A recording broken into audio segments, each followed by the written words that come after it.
Hi guys, I'm Dion, and today I'm doing my December wrap-up. Sorry if I sound like shit, but it's New Year's Day and I went out last night. The first book I finished in December is Nullzeit by Nullzeit. This is a German book and it's said to be a mystery thriller. Nullzeit is about a diving instructor who has his own diving school, and a couple comes to take diving lessons with him, but then a crime unfolds.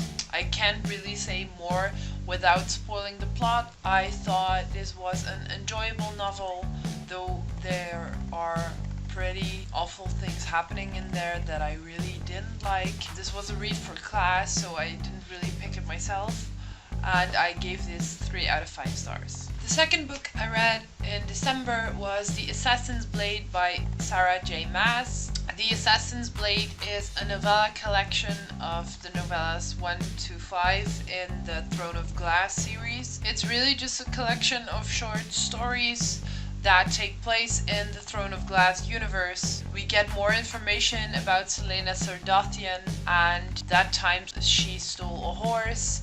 There are a lot of hints in the books about that time when, and that's the kind of stories you will find in here. On Goodreads it is ranked as 0.1 till 0.5, but I actually read the first 2 books before I picked this one up, and I think for me it worked better that way because I wouldn't have been drawn into this story if I hadn't known who Selena Sardothian was to start off with. But now this was a really cool addition to the series, although I don't know how far you can say that novellas are an essential part of the story, because it's just really more background information. I have read up till Heir of Fire now, and I can say that there are things you wouldn't understand or something.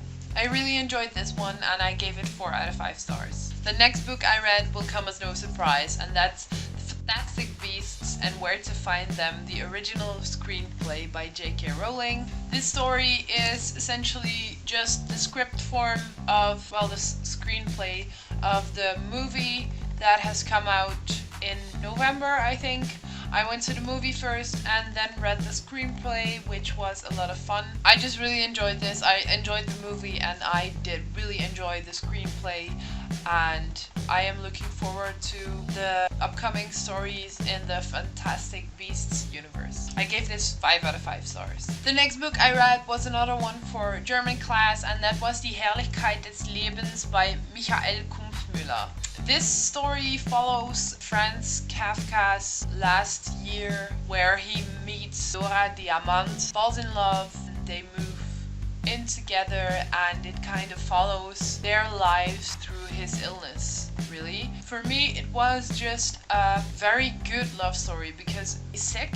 It also displays more realistic aspects of life and stuff that isn't really good at the moment, but it also just really shows us the power of true love and how staying together through hard times is a really important experience. My Goodreads detailed review that I wrote for class in German on my Goodreads page if you want to check that out.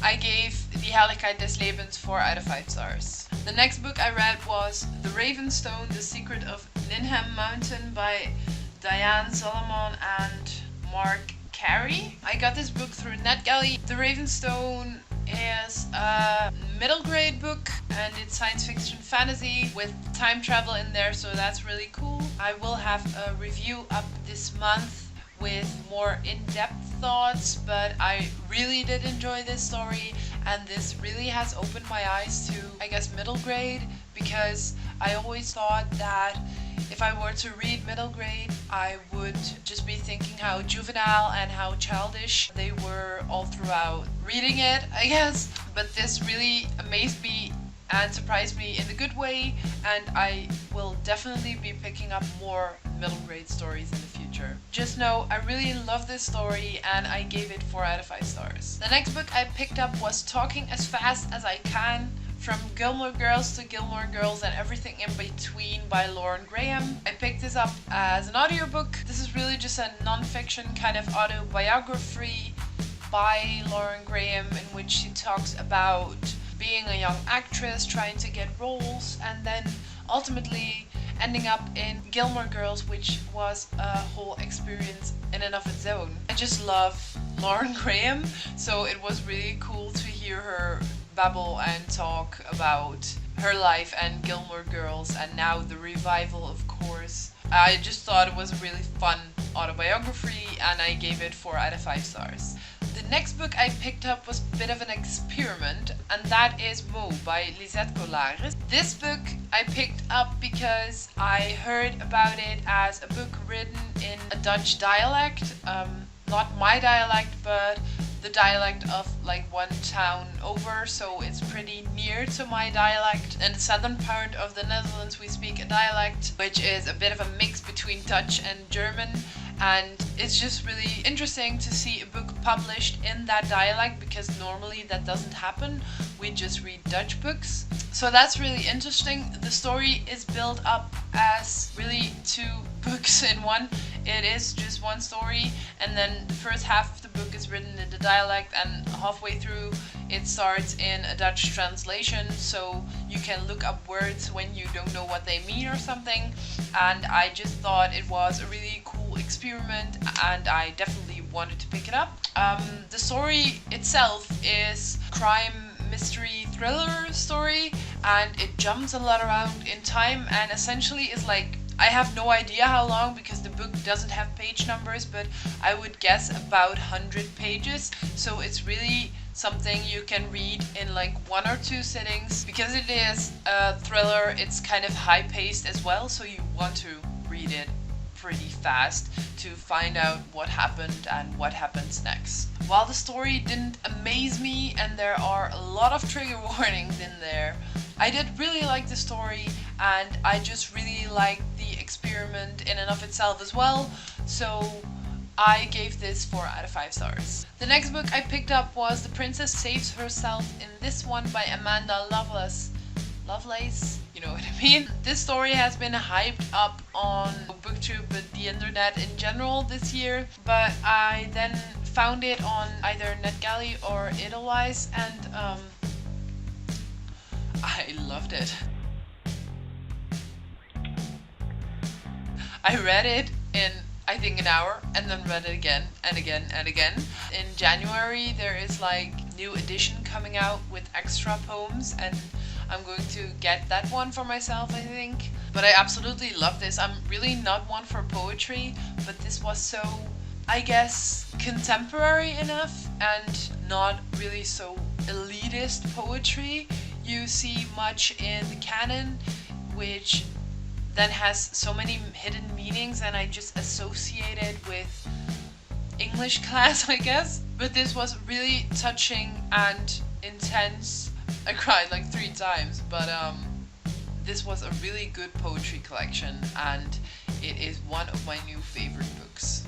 Needless to say, I gave The Princess Saves Herself in this one 5 out of 5 stars. The next book I read is Heir of Fire by Sarah J. Maas, which is the 3rd installment in the Throne of Glass series. I've been slowly making my way through the Throne of Glass series for about a month now. I'm really enjoying these stories. I've seen a lot of blog posts and comments about it lacking diversity, and I really get what people are talking about.